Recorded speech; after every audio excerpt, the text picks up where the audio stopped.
Šiandien kieme turime modelį 3542D savivarčio tipo sunkvežimis.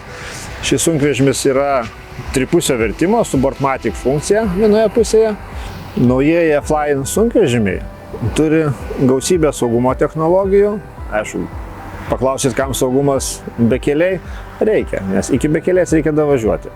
Tai turime ir pėsčiųjų aptikimo funkciją, kad aukštai sėdintis vairuotojas nenutrenktų pėsčiojo šalia beeinančio.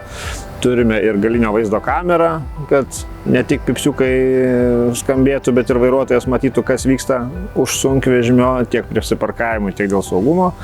Turime ir puikią vidaus įrangą, laisvų rankų kalbėjimo įrangą, kad galima būtų komfortiškai dirbti.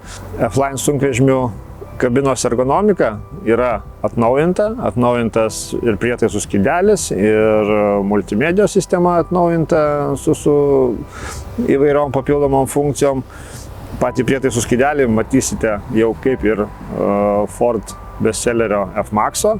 Tai labai daug išsamios konkrečios informacijos suteikiama vairuotojui. Lygiai taip pat turime ir Ford Connect Track telematikos funkciją, kur darbdavys, parko valdytojas tikrai mato sunkvežimių darbo vietą, valandas, tachografo informaciją, kuro suvartojimą, darbo valandas ir kada reikia daryti techninius aptarnavimus pagal moto valandas arba kilometražą taip pat. Šie sunkvežimiai statybinės serijos turi itin galingą 13 litrų variklį. Šiuo atveju turim 420 arklio galių, kurių tikrai užtenka sunkiam darbui dirbti, nes Fordas pasižymė labai aukštų sukimo momentų žemuosiuose sūkiuose.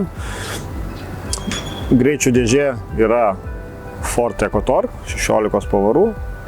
Konkrečiai čia yra automatinė transmisija,